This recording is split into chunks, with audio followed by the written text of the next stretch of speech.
Here she is. She's gorgeous. It is not, in fact, one done quick or easy. A little bit late to start a reading journal in September.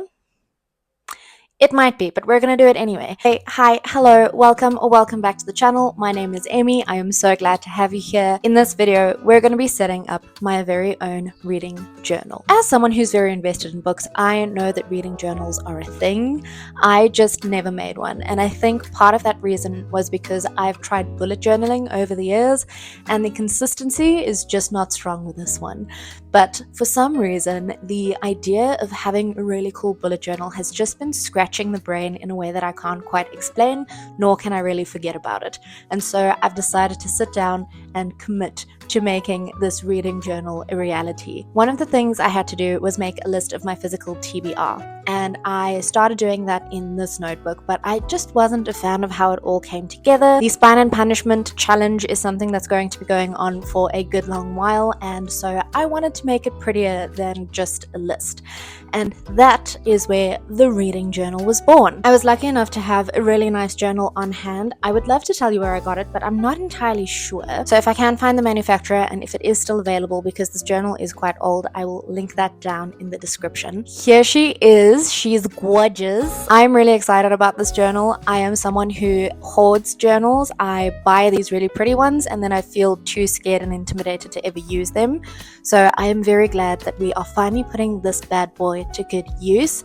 It has gilded pages. It also has really nice ivory paper. It is lined, but the lines are very unobtrusive, so I thought this would be the perfect candidate for the reading journal. So sit down, grab yourself a snack, grab yourself a warm beverage, and let's get into it.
Hello, it is day 2 of setting up my reading journal, and for some reason I thought this was going to be one done quick easy.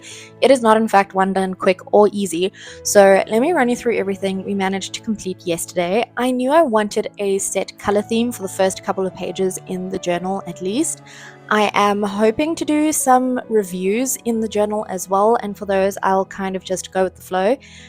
But for the pages in which I'm going to be tracking stuff, at least, I wanted to have a set color theme. So I decided to go for a neutral color palette.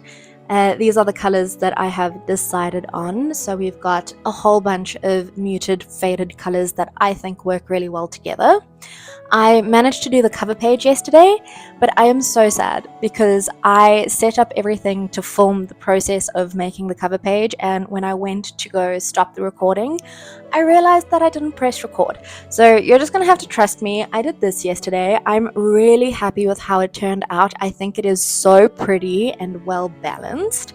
Then we have our spine and punishment page. So here I have just slapped in the little grid. These are all of my unread books. So every white block represents a book on my physical TBR that I am yet to read. So I have a little key in the top corner over there. If I've drawn a little line through the block, it means I have started reading the book. And the kind of muted yellow means I've read the book, and the muted blue means that I have unhauled the book. I have a total of 359 books on my TBR, and so I've decided to dedicate a whole reading challenge to it. This challenge will probably take me a couple of years to complete. I have filmed episode 1. That will be the video that is coming out next. So if you're interested in watching me read through my entire physical TBR, stay tuned. Then the next couple of pages are just a continuation of my spine and punishment challenge. So here I have organized the books on my physical TBR. They're not in perfect alphabetical order. These are just the order in which I found them on my shelves. But the idea is that we have a little spread like this for every letter in the alphabet. So I'm not going to go through every single one. They all look exactly the same. On the far left, we have the number of books in that letter category. Then we have the title, the author, and the date when I either finished it or unhauled it. The next spread we've managed to finish is another part of the spine and punishment challenge. So I've made 2 separate tables for the books that I have read and the books that I have unhauled. For every 10 books on either list, I get to add a new book to my collection. So at the bottom here, we have a space where I get to write down the credits that I have. I kind of just vibed with this. I wasn't really paying too much attention, and so I actually have too few blocks on the spread, but I figured I would just finish filling out these 2, and if I needed a new spread, I will just make one. Alternatively, I can just make a new spread on the next page, because from there, everything else is blank. So thank you for joining me for this update. We're going to get back into decorating some of the pages I've already done, as well as figuring out what else I would like to track in this here journal. This is my first ever reading journal, so I'm sure that I will get better over time, but for right now, I'm kind of liking where we're headed.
I have been working on this reading journal for 4 days, which is insane to me. I've just been hyperfixating on it pretty hard. I took a break yesterday, but today is Thursday. And before I show you what I've gotten up to, I do just need to let you know that I did a stupid. So I had to delete some footage because of storage issues, and I thought I had exported it all before deleting it. Turns out I didn't. And as much as I would like to be angry at technology, unfortunately, it was just my own stupidity. So I don't have any of the footage from today, bar this clip, which I'm filming now, obviously. So things we are keeping in mind right now is that it's okay to make mistakes. I'm trying not to be too hard on myself for biffing it completely. Also, John says that this video is very much like visual ASMR, which made me incredibly happy. So we're really riding high on that comment. But let me show you what I got up to today. So when I last saw you, we were discussing what to do about this page because I didn't have enough blocks. And so I decided just to make another page exactly like it because I'm not about to set up this whole reading journal only to have to fix things after the fact. So we have another one exactly like it. And then we have my 25 and 2025 bingo board, which was very, very satisfying to watch me fill in. But since you can't see that, you'll just have to take my word for it.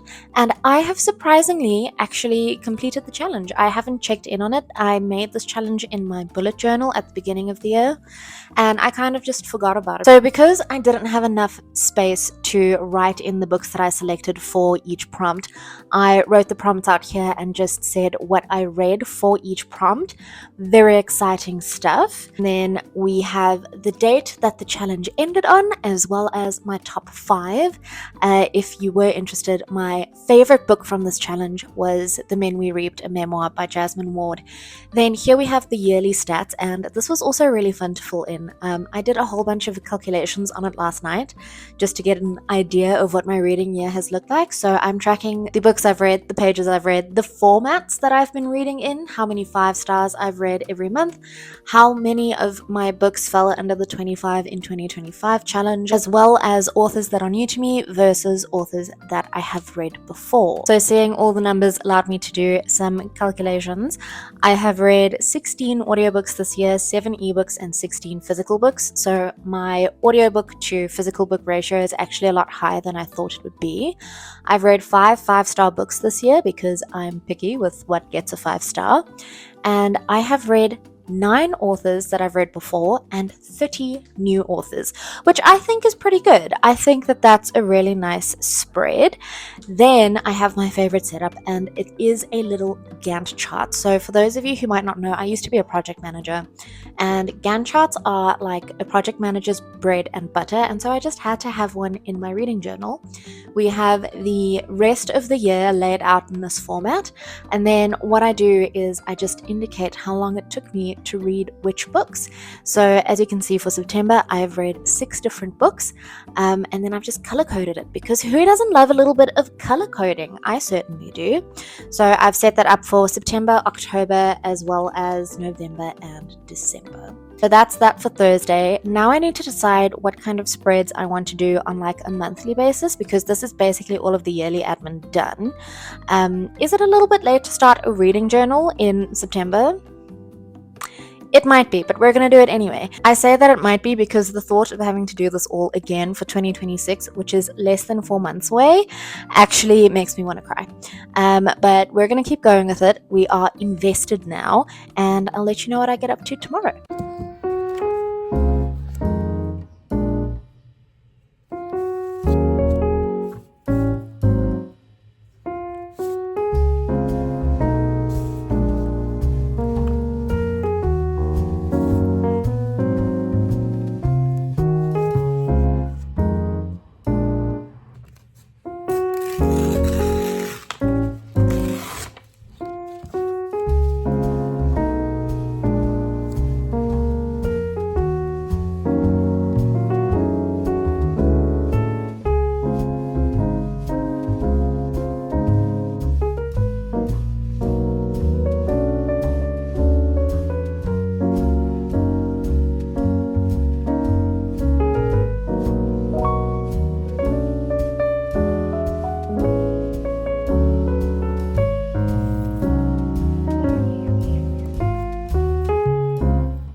Thank you so much for joining me as I set up my reading journal. I am so excited. My first episode of Spine and Punishment will be coming out next week. I hope that I will see you there. Let me know if you'd like me to update you on what I decide to do for October, and until then, I'll see you in the next one. Bye.